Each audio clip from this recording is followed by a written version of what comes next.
মুসলমান ভাই ও বোনের আসসালামু আলাইকুম। আজকে কেন আসছি আমরা? আজকে আমরা আসছি কোক বয়কট, শিমুল বয়কট এবং বোরহানও বয়কট। তোমরা কেন ভাই এই যে ইসরায়েলি রাষ্ট্রের পক্ষে ইসরায়েলি পণ্য, ইহুদিদের পণ্য আমরা বাঙালির মানুষ 80-90% মানুষ বয়কট করেছে, এই বয়কট পণ্যের পক্ষে তোমরা কথা বলেছো। ভাই এই জিনিসটা আমাদের কারো ভালো লাগে নাই, আমাদের মনের মধ্যে কলিজার মধ্যে তোমরা আঘাত করেছো। এটা আমরা কেউ কল্পনাও করি নাই, যেখানে নাকি আমাদের মুসলমানদেরকে, মুসলমান বাধ্য কিছু মানুষদের, কিছু সন্ত্রাসী রাষ্ট্রের মানুষ এসে হত্যা করতেছে। এই মানুষদের বিপক্ষে পুরো বিশ্বের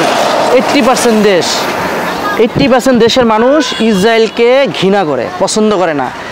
বাংলাদেশের মুসলমান, অন্যান্য রাষ্ট্রের বিধর্মী মানুষরাও যেখানে ইসরায়েলি পণ্য বয়কট করেছে, সেইখানে তোমরা তাদের পক্ষে বিজ্ঞাপন বানাও। ছি, এতটা নিকৃষ্ট তোমরা! হ্যাঁ, এত টাকা দরকার কিসের তোমরা ভাই? তোমরা কি নাটক করে কম কামাও না? কিন্তু দেখো, এই একটা সন্ত্রাসী রাষ্ট্র, যাদের পণ্য মানুষ পছন্দ করতেছে না। কেন দরকার রে ভাই? তোমার তাদের পণ্য ভালো এই সেই বলার দরকার কি? তোমাদেরকে মানুষ তো, বাংলাদেশের মানুষ বুকের ভিতরে রাখছিল, কিন্তু এখন তোমাদেরকে এই একটা কারণে ঘৃণা করতেছে, চরম ঘৃণা। তোমরা মাপ চাও, বাংলাদেশের মানুষের কাছে মাপ চাও এবং এই পণ্য বিজ্ঞাপনের বিরুদ্ধে তোমরা কাজ করো। কাজ না করতে পারো, চুপ থাকো, ঠিক আছে? কিন্তু যেই কাজটা করছো সেইটা একবারে নিকৃষ্ট কাজ করছো ভাই। এখানে যে জায়গায় বাংলাদেশের মানুষ পণ্যগুলারে বয়কট করছে, তোমরা এদের পক্ষে বিজ্ঞাপন বানানো ঠিক হয় নাই। এই যে বাংলায় মুসলমানদের রক্ত দিয়ে কোক বানানো, আমি মনে করি যে মুসলমানের রক্ত মিশে গেছে এই কোকের মধ্যে। এবং সেই আমরা যদি এই কোক কিনে খাই, তাইলে কি আমাদের টাকা দিয়ে ইহুদি রাষ্ট্র গুলি কিনে, সেই গুলি দিয়ে আমাদের মুসলমানদের বুকে চালায়, সেই অস্ত্র, সেই গুলিগুলো আমাদের মুসলমানদের বুকে চালায়। আমি যদি একটা কোক কিনি, আমাদের কোক দিয়ে একটা গুলি হবে, আমার কেনা টাকা একটা গুলি হবে, লাভের টাকা, এই গুলিটা দিয়ে আমার এক মুসলমান ভাইয়ের বুকে মারবে। তাইলে ভাই আমরা তো এর পক্ষে না। তুমি কেন গেলা? তোমার একটা বিজ্ঞাপনের কারণে না 2-4 জন যাবে তার পক্ষে, যাওয়ার পরে কী হবে? তার টাকা দিয়ে অস্ত্র কিনে, গুলি কিনে আমাদের মুসলমান ভাইদেরকে হত্যা করা হবে। সেটা আমরা চাই না। আমরা চাই, আমরা মুসলমান শান্তি ধর্ম, মুসলিম ধর্ম শান্তি ধর্ম, আমরা ইহুদির পক্ষে নাই।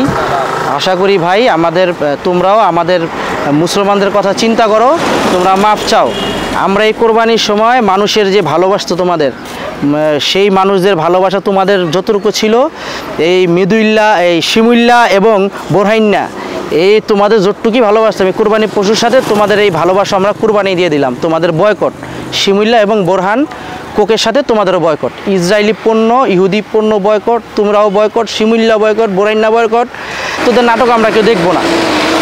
যেই নাটকেই অভিনয় করবা, এই যে বোরহাইন্না, শিমুল্লা, তোমাদের নাটক আমরা দেখবো না। কারণ তোমরা এমন জঘন্যতম কাজ করছো, তোমাদের নাটক আর দেখবো না ভাই। তোমাদেরকে ধিক্কার জানাই, ঘৃণা জানাই। এই যে কালো পানির সামনে দাঁড়ায় ভিডিওটা করতেছি, এই যে দেখান ভাই কালো পানিটা, এই কালো পানির মতোই তোমাদেরকে আমরা ঘৃণা করি। এই নোংরা পানি, এটা হলো জীবাণু, ভাইরাস। তোমরা এখন তোমাদের মনের মধ্যে ভাইরাস ঢুকে গেছে, টাকার লোভ ঢুকে গেছে। এই কালো পানির সঙ্গে তোমাদের মনের মধ্যে জীবাণু, ভাইরাস ঢুকে গেছে। তোমাদেরকে আমরা কালো পানি যেভাবে ডাস্টবিনের ময়লা ফ্লাশ করে দেয়, তোমাদেরকে আমরা ডাস্টবিনে ফ্লাশ করে দিলাম, টয়লেটে ফ্লাশ করে দিলাম। আজকে থেকে বোরহাইন্না এবং শিমুল্লা বয়কট।